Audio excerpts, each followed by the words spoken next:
అందరికీ ఇంట్లోనే నెయ్యి ఎలా ప్రిపేర్ చేసుకోవాలో చూపిస్తాను. వీడియోని లైక్ చేసేయండి. 10 డేస్ నుంచి అయితే నేను పాలు పేర్చిన మిగిలిని కలెక్ట్ చేసి ఫ్రిడ్జ్లో స్టోర్ చేసుకున్నాను. ఇప్పుడు ఇంత అయింది కదా, ఆ మిగిలంతా తీసుకొని జార్లో వేసుకొని కొంచెం ice water and ice cubes వేసుకోవాలి. నేనైతే ఐస్ వాటర్ మాత్రమే యాడ్ చేసుకున్నాను.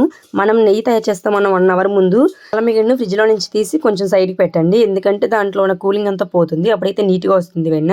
మిక్సీ జార్లో పట్టిన వెన్ననైతే అంటే పాల మిగడు వెన్నగా మారిపోయినట్టే దీన్ని 2-3 టైమ్స్ వాటర్లో వేసి ఇలా పాల మిగడు అలాగే పాలు వేరే అయ్యేటట్టు చూసుకోవాలి. ఇప్పుడైతే వెన్న రెడీ అయిపోయినట్టే. మీకు కావాలంటే దీంట్లో కొంచెం పసుపు వేసుకుని వెన్నగా కూడా ఉంచుకోవచ్చు. నాకైతే వెన్న అవసరం లేదు. చూస్తుంటే నాకు ఐస్ క్రీమే గుర్తొస్తుంది. మీకు కూడా గుర్తొస్తుందా? లైక్ చేసేయండి వీడియోని, అయితే సబ్స్క్రైబ్ కూడా చేసుకోండి. ఇదైతే వెన్న మనకు కావాలన్నప్పుడల్లా మరగబెట్టుకోవచ్చు ఫ్రిడ్జ్లో స్టోర్ చేసుకొని. కానీ మా దగ్గర ఫ్రిడ్జ్ లేదు.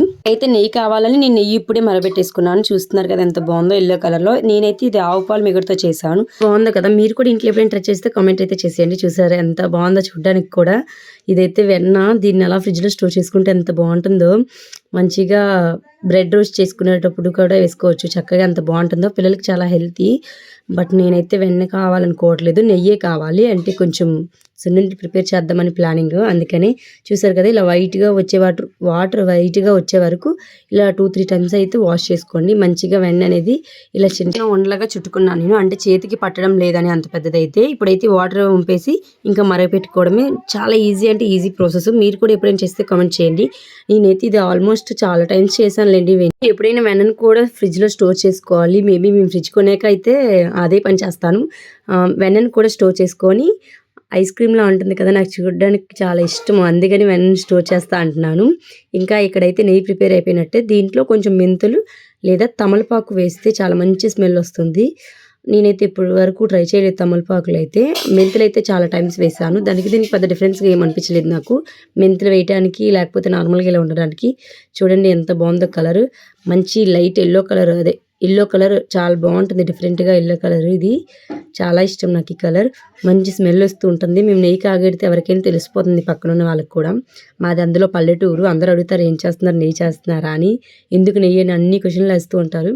బట్ అవి ఏం పట్టించుకోకూడదు. జస్ట్ నార్మల్గా కావాలి మాకు అని చెప్పి తయారు చేస్తాను. తర్వాత విషయం ఏంటంటే, నెయ్యి మామూలు కూడా స్టోర్ చేసుకోవచ్చండి. ఫ్రిడ్జ్నే అవసరం లేదు. ఫ్రిడ్జ్ ఉండాల్సిన అవసరమే లేదు. నేనైతే చాలా టైం చెప్తున్నాను కదా, నార్మల్గా బయట పెట్టేస్తాను.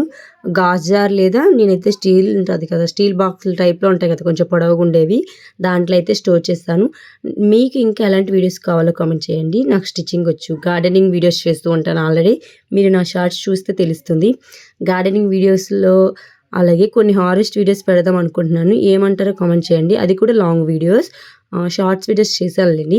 నేనైతే స్టిచ్చింగ్ చేసిన ఫ్రాక్స్ చూపించాను. చాలా వరకు వ్యూస్ అయితే అస్సలు ఏం పోవండి. పనికిరాని వీడియోస్కి అయితే వ్యూస్ మంచిగా వెళ్తాయి. స్టిచ్చింగ్ వీడియోస్లో ఫ్రాక్స్ కలెక్షన్ ఉంది కదా నావి, అందులో అయితే ఒక్కటి కూడా మంచిగా ఒకే ఒక వీడియో పోయింది. 436 వ్యూస్ ఎన్ని ఉన్నాయి. కానీ థంబ్నెయిల్ మంచిగా ఉన్న వీడియోస్కే వ్యూస్ అయితే సరిగ్గా రావట్లేదు. మీరు ఏ కంటెంట్ కావాలనుకుంటున్నారో కామెంట్ చేయండి. నేనైతే ఫార్మింగ్ వీడియోస్ చేస్తాను, గార్డెనింగ్ వీడియోస్ చేస్తాను, స్టిచ్చింగ్ వీడియోస్ చేస్తాను, కటింగ్ వీడియోస్ చేద్దాం అనుకుంటున్నాను. కానీ మా ఇంట్లో ప్లేస్ తక్కువ ఉండటం వల్ల చేయడం కుదరట్లేదు.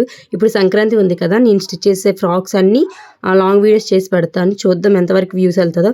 నేనైతే డిసెంబర్ లోపు 1K సబ్స్క్రైబర్స్ అవ్వాలని అనుకుంటున్నాను. అంటే ఈ ఇయర్తో ఎండ్ అయిపోవాలి 1K సబ్స్క్రైబర్స్ అని. ఇంకా నెక్స్ట్ ఇయర్ ఎలా ఉంటుందో చూద్దాం. ఇంకా ఇలా అయ్యాక వడపెట్టుకోవడమే. దీంట్లో లాస్ట్లో ఉండేదాన్ని గోదావరి అంటారు. నాకైతే అది ఇష్టం ఉండదు. కొంతమంది పంచదార వేసుకొని తింటారు, బాగుంటుందంట. ఇలా నా ఫోటోషూట్ కష్టాలు చూడండి, బుక్స్ పై పెట్టి ఎన్ని తీస్తున్నాను. ఇంకా నెక్స్ట్ డే చూపిస్తాను చూడండి, గడ్డగట్టాక ఎంత బాగుందో చూడడానికి ఫ్రెష్గా. ఈ వీడియో మీకు ఎలా అనిపించిందో కామెంట్ చేయండి. Thanks for watching. Bye bye. Like and share. Bye.